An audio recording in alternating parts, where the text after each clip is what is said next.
Welcome to the AI Hub, a podcast for AI-driven side hustles designed for IT professionals like you. From cutting-edge AI tools to practical, no-nonsense tips, each episode brings you closer to turning tech into income. Tune in to discover smart and sustainable ways to boost your career and income with AI. Welcome back to AI Hub, everybody. I'm Larry, and we are ready for another deep dive. I'm Amanda. And we are talking all about AI and the workforce today. That's right. But, before we get too far, we've got some pretty interesting source material today. Yes, we do. We're looking at a report by the Tony Blair Institute for Global Change. Yes. And some other real-world examples of AI and what they're doing. So this report is really fascinating. Okay. It talks about how technology has always been reshaping how we work. Right. And they go as far as comparing AI to the shift from agricultural economies to industrial economies. Really? Wow. Yeah. That's a pretty big statement. That's a massive change in society and how we work. Right. And they're saying that AI is kind of on that same level. Yeah. And we've all seen technology change things even in our own lifetimes. Yeah. But this report is suggesting that AI is going to be even bigger. Okay, well, let's dive into some specifics then. What does this report have to say about how AI will impact the economy? Well, they predict that AI could boost UK economic productivity by 6%. 6%? Yeah. That's huge. It is massive. What could we even do with 6% more productivity? Think about it like this, like having an extra month off every year. An extra month of vacation. Sign me up for that. Right. But, okay, so more productivity, more time off. But you know what they say about every rose having its thorns? Yeah. Who stands to lose out in this AI-powered future? Well, that's a really important question, and the report does address that. Okay. It highlights sectors like banking and finance, Wow. where AI is really good at handling routine tasks. Okay. And that could lead to job losses in those areas. So robots are coming for our jobs. Well, it's not quite that simple. Oh. The report also says that AI will create brand new jobs. Okay. Especially in things like AI development and maintenance. Right. So it's not just about robots taking over. It's about new opportunities popping up as well. Exactly. So we got to adapt. We got to learn new skills. Exactly. It's like the shift from agriculture to industry all over again. Yeah. People had to learn new skills back then, and it's going to be the same with AI. So then education is going to be really important here, right? Absolutely. And the report actually highlights how AI can be used in education. Okay. Things like personalized learning and even supporting teachers in the classroom. Wow. AI tutors personalized learning. That sounds amazing. It does. But is it all positive? That's a good question. What about, being over-reliant on technology in the classroom? Yeah, could we lose something valuable in the process? Exactly. That human connection. Yeah, the report does acknowledge that there are potential risks with AI in education. Okay, so it's all about balance. It is finding that sweet spot. Okay, well, we've talked a lot about the big picture stuff. Right. AI changing the workforce, boosting productivity, changing education. Mm-hmm. But you mentioned earlier that we had some real-world examples of AI in action. Yes. What do we have? Okay, get this. ASI Alliance has created an AI called AI. Okay. And Eris is learning to play Minecraft. Wait a minute, an AI that plays Minecraft? Uh-huh. What's it doing? Is it building these elaborate castles? Is it fighting off creepers? So it's doing all that, but get this, it's not just following pre-programmed rules. Right. It's actually learning and adapting within the game. Wow. It's figuring out how to solve problems on its own, just like a human player would. That's amazing. Why Minecraft, though? Well, think of Minecraft as like a training ground for AI. Okay. It's this dynamic 3D world with its own rules and challenges. Right. And if an AI can learn to navigate and solve problems in Minecraft, imagine what it could do in the real world. You're right. So we're talking self-driving cars navigating busy streets. Exactly. Or robots helping with disaster relief efforts. Exactly. Eris is showing us that AI can learn and adapt in complex environments. So back to the Tony Blair report for a sec. Yeah.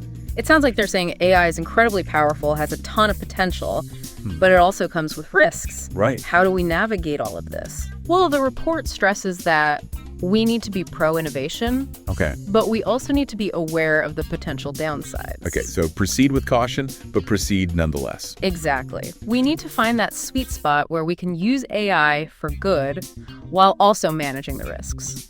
Well, it sounds like we're standing at the edge of a new frontier. Yeah. Kind of exciting, but a little bit scary at the same time. For sure. So I got to ask, are you feeling optimistic or pessimistic about the future of work in an AI-driven world? That's a tough one. Yeah. It's a fix of both, to be honest. Yeah? There are definitely challenges ahead, Uh-huh. but the potential is huge. Yeah. I think it all comes down to how we prepare, Right. how we adapt, and how we make sure AI is used responsibly. Yeah. It's up to us to shape this future. It is. I think it's important to remember that AI isn't just some far-off thing, It's True. already here, and it's already impacting our lives. It's true. And with all this talk about, robots and algorithms and stuff, Yeah. we can't forget about the human element of all this. Absolutely. And actually, the report talks about that, too. Oh, really? Yeah, they have a whole section dedicated to the impact of AI on our well-being. That makes sense. I mean, all this rapid change can be pretty stressful. Right. Constantly adapting, learning new skills, worrying about job security. Yeah. It's a lot. It is, and the report acknowledges that AI can lead to new anxieties in the workplace. Oh, I bet. Like, feeling pressure to keep up with the latest technology. Exactly, or even feeling like you're constantly being monitored by AI systems. Yeah, that's a recipe for burnout, for sure. Definitely. What can we do about it? Does the report offer any solutions? It does. It emphasizes the importance of creating a work environment that supports mental well-being. Okay. Things like, robust training programs to help workers adapt. Yeah. Clear guidelines for ethical AI implementation. Uh-huh. And even investing in mental health resources. So it sounds like communication and transparency are really important. Yeah. Workers need to feel like they're part of the process. Absolutely. Not just, cogs in a machine. Right. It's not about just throwing AI into the workplace and hoping for the best. It's about being mindful of the human impact. But speaking of the human impact, Yeah. the report also mentions that AI could actually improve working conditions in some ways. That's true. Think about it. AI can take over those really dangerous or repetitive tasks. Okay. And that frees up humans to do more engaging and meaningful work. So it's not all doom and gloom. Not at all. It really depends on how we implement AI and what our priorities are. It's almost like AI could be a tool for empowerment, not just replacement, Exactly. It's about finding ways for humans and machines to work together. each playing to their strengths. Right. And that actually brings us to another important point that the report makes. Okay. It's about the economic implications of AI. Okay. I thought we were talking about AI taking away jobs. Well, it's not that simple. The report argues that AI could actually help us solve some of our biggest economic challenges. Like what? Things like labor shortages and declining productivity. So AI could actually create jobs. It could.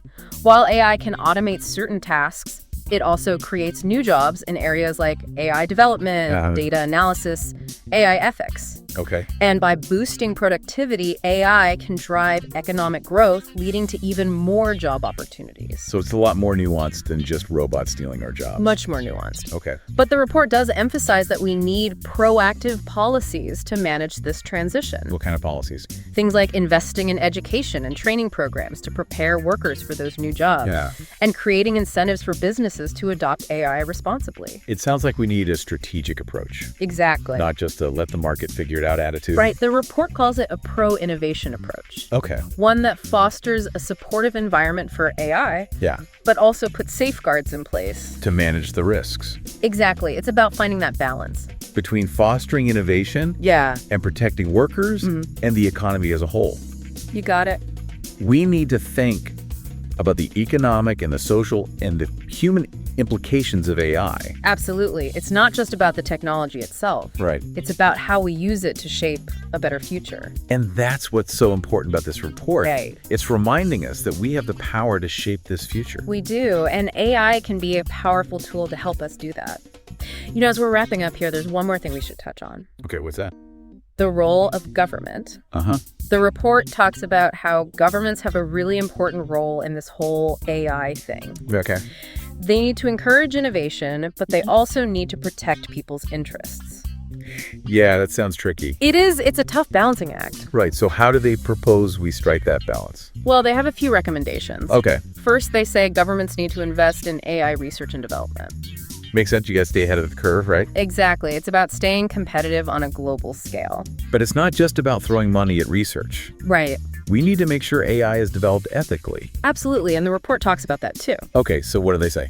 They say we need clear ethical guidelines and regulations for AI. To prevent misuse and all that. Exactly. It's about making sure AI serves humanity, not the other way around. It's like setting up some rules of the road. Yeah, exactly. So we don't have any AI accidents. Right. And beyond regulations, the report also talks about education and training programs. Oh, right. We talked about that earlier. Yeah, governments need to invest in those too. To prepare people for the future. Exactly, to give people the skills they need to thrive in this new economy. So no one gets left behind. Right. And the report says that if governments take these steps, they can create a future where AI benefits everyone. That's a pretty optimistic outlook. It is. It's inspiring. It's reminding us that we have a say in this. We do. It's not just fate.